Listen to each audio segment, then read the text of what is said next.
Alors la première phase, c'est la phase du singe. C'est la phase dans laquelle vous apprenez par mimétisme. Vous êtes petit, vous êtes léger, vous êtes agile, mais vous êtes insignifiant.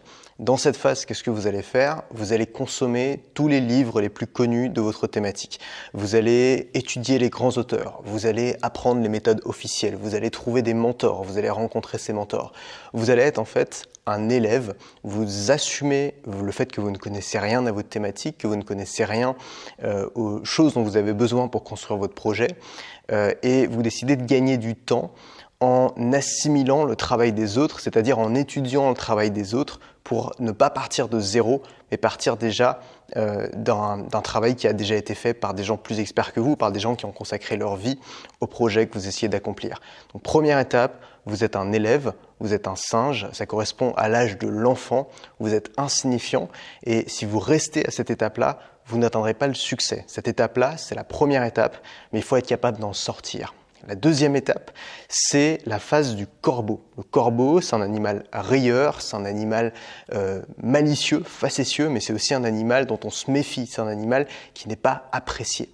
Dans la phase du corbeau, vous êtes un pirate. Vous vous libérez du poids des conventions et vous attirez l'attention sur vous en remettant en cause ce que les autres croient acquis. Concrètement, vous êtes un rebelle, vous cassez les codes, vous pointez tout ce qui ne va pas dans les méthodes officielles, vous attaquez les marchés de front, vous allez complètement à contre-courant, vous vous éloignez de vos mentors, vous cassez parfois des liens, vous brisez parfois des amitiés, parfois il faut en passer par là, mais vous créez quelque chose de neuf en reniant vos acquis. La base de ce que vous construisez quand vous êtes sur la phase du corbeau, c'est l'antithèse des méthodes officielles, l'antithèse de ce que font les autres, de ce que font les pontes, de ce que font les officiels de votre thématique. Vous attirez l'attention sur vous grâce à ça, en mettant en avant votre différence et en mettant en avant, j'irai même plus loin, votre opposition avec les officiels, encore une fois, de votre thématique.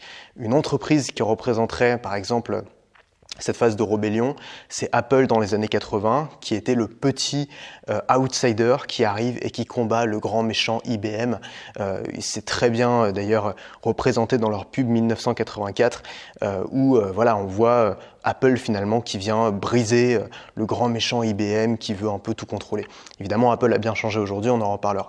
Ça correspond, si on prend un être humain, à l'âge adolescent. Donc l'adolescent, c'est l'âge rebelle, c'est l'âge où on remet en cause l'autorité de ses parents, c'est aussi l'âge où on construit son identité. Donc cette phase est nécessaire. La troisième étape, c'est la phase du lion. C'est le moment où vous allez construire un mouvement positif. La phase précédente, dans la phase du corbeau, vous étiez dans un mouvement négatif, mais c'était nécessaire de passer par là pour construire votre identité, pour attirer l'attention sur vous. Maintenant, dans la phase du lion, vous construisez un mouvement positif. Ça veut dire que vous vous calmez, ça veut dire que vous soignez vos blessures, que vous vous réconciliez avec vos ennemis et que vous commencez à accepter vos faiblesses. Vous mettez votre ego de côté, vous n'êtes plus un adolescent, vous êtes un adulte, vous connaissez vos limites, vous connaissez vos faiblesses. Vous commencez à vous entourer de gens qui sont meilleurs que vous, là où vous avez des lacunes. Vous vous concentrez sur l'efficacité réelle de vos méthodes, plus sur votre marketing, plus sur votre différenciation, mais sur est-ce que ce que je raconte a vraiment un impact dans la vie des gens. Vous mettez de côté votre ego au service de votre projet et vous construisez, vous mettez toute votre énergie dans la construction d'un mouvement de grande ampleur. Ça veut dire quoi? Ça veut dire qu'au lieu d'être obsédé par la différenciation, ce qui a été le cas dans la phase du corbeau, aujourd'hui, vous êtes obsédé par l'efficacité, par le succès de vos méthodes. Donc peu importe s'il faut prendre des méthodes de vos concurrents, peu importe s'il faut accepter certaines des méthodes officielles, parce que parmi les méthodes officielles, tout n'est pas pourri, tout n'est pas acheté. Vous allez prendre ce qui marche et vous allez ajouter ce que vous avez appris dedans pour créer vos méthodes à vous. L'animal qui correspond à ça, c'est le lion, parce que le lion, il est maître, il est roi, il se fait aider, c'est pas lui qui chasse, et il est respecté. Et l'entreprise peut-être qui correspond le mieux à ça aujourd'hui, c'est Tesla. C'est une entreprise qui a été dans sa phase rebelle, qui aujourd'hui est devenue finalement presque l'ennemi à abattre, parce qu'ils sont numéro 1 sur les voitures électriques. Et aujourd'hui, ils ont vraiment comme objectif de populariser la voiture électrique, et pas seulement la voiture électrique, mais aussi le solaire, tout ça. L'âge humain auquel ça correspondrait, c'est jeune adulte. Vous n'êtes plus un adolescent, vous êtes un jeune adulte, et maintenant vous essayez de construire quelque chose qui a du sens. Et enfin, la quatrième étape, et c'est là où on veut en venir, c'est ça finalement qui va bouclée qui va conclure le succès de votre entreprise, de votre projet, de votre vie, c'est de devenir la nouvelle norme. C'est ce que j'appelle la phase de l'éléphant. Pourquoi la phase de l'éléphant? Parce que l'éléphant, il est tellement gros que personne ne peut le faire vaciller. Il est là, il est grand, il est gros, il a une expérience de vie phénoménale et il est là pour durer. Et c'est ça ce que vous allez essayer de faire. Vous allez atteindre la maîtrise. C'est désormais vous qui êtes étudié. Vous êtes la nouvelle cible des pirates, des corbeaux, des parasites. C'est vous la nouvelle norme et tout le monde va essayer de vous copier et de vous faire tomber. Mais ils n'y arriveront pas parce que vous êtes suffisamment gros, parce que vous prenez suffisamment d'espace, parce que vous êtes là depuis suffisamment longtemps pour être devenu la méthode officielle, celle qui est imperturbable.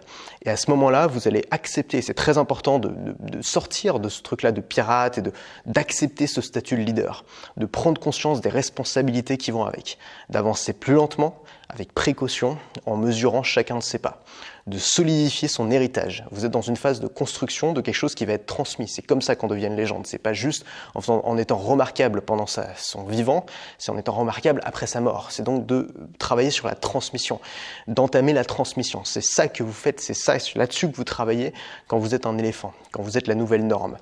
Et si on devait comparer ça à une entreprise aujourd'hui, c'est Apple, le Apple d'aujourd'hui. Plus le Apple des années 80. Apple n'est plus un pirate depuis très longtemps. Apple n'est plus un lion depuis longtemps non plus. Apple est un éléphant aujourd'hui. Tout le monde essaie de le copier, tout le monde essaie de le faire tomber, mais ils n'y arrivent pas parce que c'est trop gros, parce que c'est trop grand, parce que c'est trop important, parce que l'héritage d'Apple est déjà désormais colossal. Si on veut associer ça à un âge humain, vous êtes un adulte accompli, vous êtes un adulte qui a fait sa carrière, qui a fait ses preuves, qui a marqué l'histoire, qui a marqué l'histoire de sa thématique, de son domaine, de sa génération par ses méthodes, qui a apporté sa pierre à l'édifice global. Vous n'êtes plus un outsider, vous êtes un leader. Vous êtes devenu la version officielle. Alors oui, vous allez vous faire attaquer par des pirates, par des petits nouveaux, c'est normal. C'est la position dans laquelle vous êtes, vous devez l'accepter. Vous êtes maintenant un leader. Alors, pour terminer là-dessus, vous vous demandez peut-être dans quelle catégorie moi je me situe. Moi, je me suis lancé sur le web en 2012. Au début, j'étais dans une pure phase de mimétisme. Je regardais ce que faisaient tous les autres autour de moi, les officiels, j'apprenais énormément d'eux, je les aimais tous. C'était tous des mentors pour moi.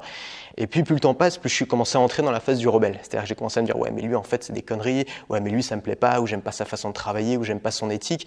Et peu à peu, j'ai commencé à entrer dans la phase du corbeau. C'est-à-dire que j'ai commencé à me faire des ennemis. J'ai commencé à proposer des méthodes qui étaient assez différentes de ce que faisaient les pontes un peu de mathématiques.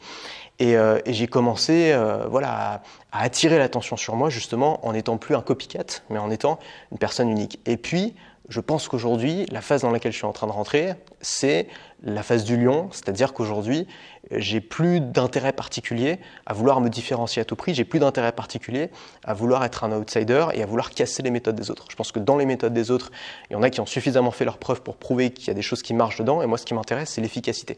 Ce qui m'intéresse, c'est que les gens qui me suivent, qui ont un projet à monter sur Internet, puissent y arriver, peu importe s'ils utilisent ma méthode, celle de quelqu'un d'autre, ou peu importe. Ce qui m'intéresse, c'est que ça marche. Et pour ça, je vais prendre tout ce que je peux prendre et je vais essayer de le concentrer dans les méthodes que je propose dans mes formations, dans mes contenus. Je suis aussi dans une phase de ma vie, pour la première fois, où je m'entoure. Avant, j'étais un vieux loup solitaire, je voulais parler à personne, je voulais faire tout seul. Aujourd'hui, j'ai conscience de mes limites, de là où je n'arriverai pas à avancer tout seul, et je commence à m'entourer de personnes qui peuvent m'aider là où j'ai des failles. Et je pense que je ne pourrais pas continuer à croître si j'avais pas eu cette prise de conscience de me dire qu'il faut que je me fasse aider sur certains points ou qu'il faut que je m'entoure. Puis évidemment, tout ça prend beaucoup de temps. J'espère un jour atteindre la phase de l'éléphant, devenir une norme, devenir un officiel, devenir l'homme à abattre de mathématiques. J'ai le temps, je pense que c'est quelque chose, le succès, l'excellence, c'est quelque chose qu'on peut atteindre sur toute la durée d'une vie. Et si vous voulez aller plus loin là-dessus, il y a un bouquin qui est excellent, un livre de Robert Greene qui s'appelle Atteindre l'excellence, Mastery en anglais. C'est un livre qui a littéralement théorisé le succès. Théorisé de manière scientifique. C'est pas un bouquin de développement personnel en mode taper dans les mains, Club Med, non. C'est un livre basé sur l'histoire, sur la science, et qui a théorisé le succès d'une des meilleures manières qui soit. Donc je vous conseille ce livre, et si vous voulez aller plus loin, 90% de mes méthodes sont dans ma newsletter quotidienne. C'est une newsletter qui est gratuite, vous pouvez vous abonner en cliquant sur le premier lien en description. Il y a 30 000 abonnés aujourd'hui, j'envoie quasiment un email tous les matins. Et ce qui était à la base juste une idée marketing est devenu un projet de vie et quelque chose d'absolument phénoménal. Donc si vous avez envie de rejoindre ce projet-là, de participer, d'en apprendre plus sur la construction d'une vie de liberté, d'une vie de succès, c'est le premier lien en description. Et nous, on se retrouve demain à 9h dans votre boîte mail et tous les jours dans votre boîte mail. À demain.